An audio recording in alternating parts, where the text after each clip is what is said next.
O, o inferno de fogo também é um dos ensinamentos na Terra que tanto perturba como desvirtua a mente de qualquer pessoa.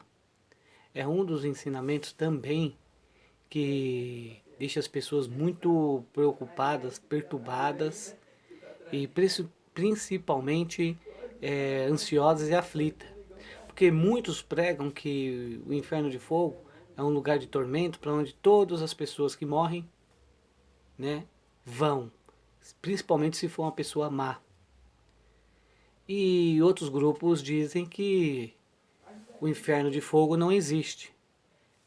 É considerado algumas observações com respeito à palavra de pesquisa, né, que se refere muitas das vezes a Seol ou Hades, ou a sepultura comum da humanidade, para onde muitos de nós iremos quando morrermos ou falecermos. É a sepultura. Se fizerem lá uma pesquisa ali, vocês vão ver que o inferno de fogo se refere a Hades ou Seol ou sepultura comum da humanidade. Muitos dos grupos também têm essas práticas desse ensino, né? E com esse ensinamento também eles conseguem prender muitas das vezes as pessoas no grupo religioso e muitas das vezes também as pessoas evitam de fazer coisas prejudicial que venham a condenar suas almas, certo? E, por exemplo, as testemunhas de Jeová não acreditam nisso, não acreditam no inferno de fogo. Eles não acreditam. Muitas das vezes o inferno é aqui mesmo na terra, é aqui mesmo, na sua vida, dentro da sua casa, que muitos dos grupos religiosos criam. Ou eles fazem que venha a existir esse tormento, essa perturbação dentro da sua própria casa, dentro do seu próprio lar. É o que acontece muitas vezes com os grupos que criam problemas nesse sentido para os seus adeptos. E um desses problemas que as testemunhas de Jeová criam é aqui mesmo na Terra. Perturbação, divisão, né? Separação, parcialidade, favoritismo.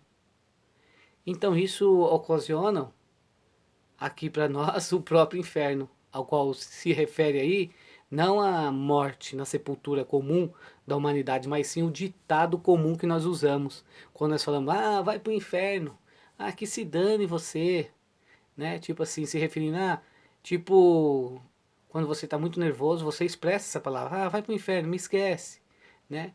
Ou por quê? Porque a pessoa já está com a mente perturbada, ansiosa, agitada. É o que ocasiona isso, essa expressão, muitas das vezes. Então, se a pessoa ela vai para o inferno ou não, também é um ponto muito interessante para ser pesquisado e questionado. Por quê? Se Deus é um Deus que não condena as pessoas pelos seus erros, pelas suas falhas, certo?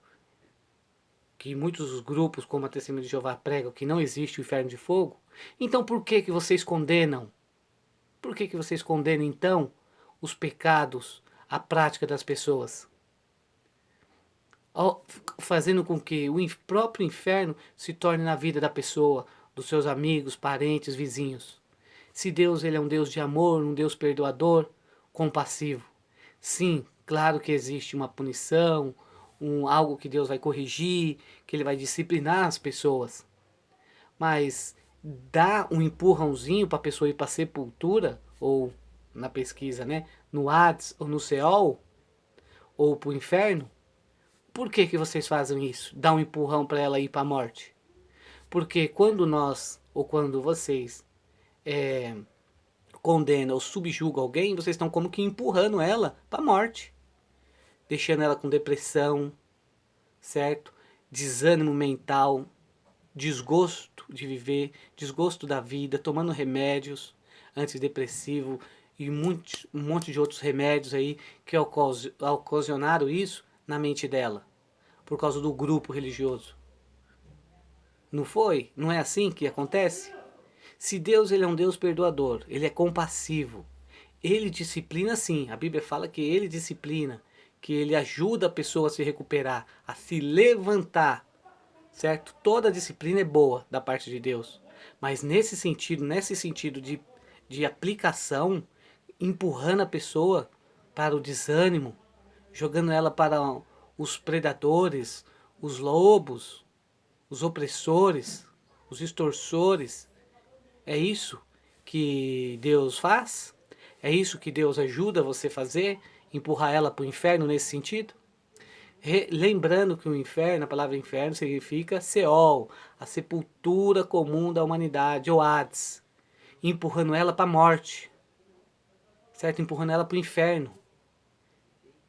Se a sua doutrina é verdadeira, se o propósito de Deus com a verdade for esse, o que nós devemos então esperar de Deus? Que disciplina nós devemos esperar então do nosso Criador e Pai? Temos muitos exemplos na Bíblia, assim, que como que ele agiu lá no passado, com respeito à nação de Israel, como ele disciplinava, como ele agia, como ele corrigia. Mas só que hoje nós vivemos na era cristã, certo? Todas as pessoas serão reconhecidas pelo seu amor. Então nós devemos colocar em primeiro lugar o amor sobre tudo, pelos nossos descendentes, certo?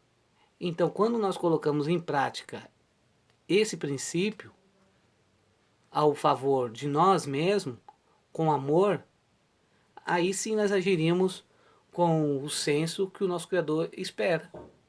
Porque lá no passado é diferente o pacto, a maneira que ele agiu com Israel, os propósitos, os objetivos, certo? Hoje, os cristãos, os que têm fé na palavra de Deus, nesse livro sagrado que é a Bíblia, eles têm que agir primeiramente sobre tudo, sobre todos os mandamentos. O primeiro de tudo é o amor. Então, como que eu tenho amor e empurro o meu irmão para a morte, para o inferno, né? Ocasionando nele um monte de problema de saúde. O desprezo é o principal. Eu vou aguardar que sim, um dia, em breve, eu acredito, que as testemunhas de Jeová vão rever esse princípio. Ou a aplicação dessa ideia, desse princípio, né? De desassociar, de expulsar uma pessoa, de empurrar ela para o inferno. Isso vai mudar. E quando isso mudar, eu queria também poder assistir e ver como que seriam as indenizações, né? A desculpa, a pedir perdão, como que seria o reconciliamento para com todas as famílias no mundo todo. São em mais de 240 países aí, no caso, essa disciplina ou essa aplicação desse princípio das testemunhas de Jeová, como que eles reagiriam a isso? Porque eu sei muito bem o que eu vou falar para vocês, e eu quero que vocês entendam o seguinte: existe muita coisa que as testemunhas de Jeová já mudaram, já recapitularam, né? Já aplicaram outros princípios que estavam errados, fizeram mudanças já, né? Trouxeram a aplicação da palavra de Deus, a Bíblia, para um idioma melhor, para o entendimento da cultura no nosso país melhor. Já refizeram a aplicação de princípios que eles fizeram com respeito a determinadas profecias, já corrigiram isso já, corrigiram muitas outras coisas também dos seus erros, e menos mal que não permaneceram no erro. Então eles fizeram essas mudanças. Eu quero ver quando eles fizerem essa mudança, né, desse tipo de disciplina que eles fizeram, de expulsar, de desassociar, cortar os laços com as pessoas, com seus amigos, com seus irmãos, parente, pai e mãe. Como que seria essa reconciliação? Como que seria principalmente essa indenização? Porque no o maior caso aí, para mim, se dane a reconciliação com os irmãos da igreja, com quem for. Eu queria ver a parte financeira, certo? Se iria cobrir o dano emocional, o coração afligido e afetado da pessoa. Isso que eu queria ver. Isso que eu queria assistir, certo? Então, quando isso acontecer, eu queria ver. Outra coisa que as testemunhas de Jeová já refizeram e já vão refazer novamente, são a profecia, aquela aplicação da profecia de Daniel com respeito ao rei do sul, o rei do norte. Eles já fizeram aí uma aplicação para o rei do norte, várias, se eu me lembro aí, 3 vezes já fizeram a aplicação aí que o rei do norte era a Liga das Nações Unidas, já falaram que o rei do norte era outro país aí, ultimamente agora falaram que o rei do norte é a Rússia. A Rússia já sumiu do cenário mundial, falou que a Rússia estava se levantando como uma potência aí, com respeito ao rei do norte, a profecia do... Está no livro de Daniel, com respeito ao rei do sul e ao rei do norte, né? Representando ali o rei do sul, os Estados Unidos, né? Ali eles falam que o representante é os Estados Unidos, juntamente com a Inglaterra, a ângulo-americana ali. E agora eles falaram que o rei do norte é a Rússia. Já trocaram 3 vezes, já refizeram essa profecia 3 vezes, certo? Agora eu quero ver se eles vão ter coragem de refazer esse tipo de aplicação aí, com respeito a esse princípio que eles falam de expulsar, de desassociar as pessoas. Quero ver se isso seria possível, tá bom? Será que uma pessoa, ela perde a vida, ela vai pro Seol, ela é morta? Deus faria isso com ela, pelos seus erros, pelas suas falhas? Empurraria ela para a morte? Empurraria? Diga vocês aí mesmo se ele faria isso por causa de um erro, por causa de uma falha. O próprio Criador e Deus, ele já não fez reajuste na aplicação de seus princípios, no caso de Davi ali e Betseba, com seu esposo ali, que ele mandou o esposo de Betseba para frente da batalha, fez o planejamento para ele morrer, engravidou a Betseba, teve filho ali com ela, fez um monte de coisa, e o Criador não reverteu toda ali a situação em harmonia com a sua justiça para preservar ali o seu propósito? Por que vocês não sejam humildes também? Sejam humildes, vocês aliás, e reveja esse tipo de princípio. Salva vidas não é destruir famílias. Pregar de porta em porta não é destruir lares, certo?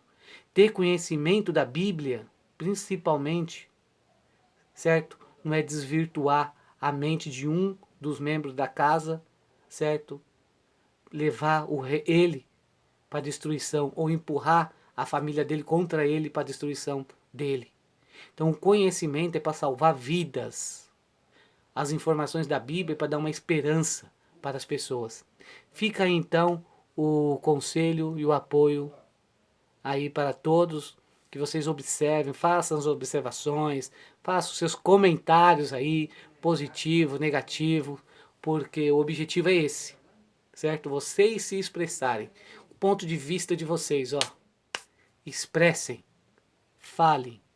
Seja bom, seja ruim, seja favorável, não seja. Mas o interessante é você se expressar, tá bom?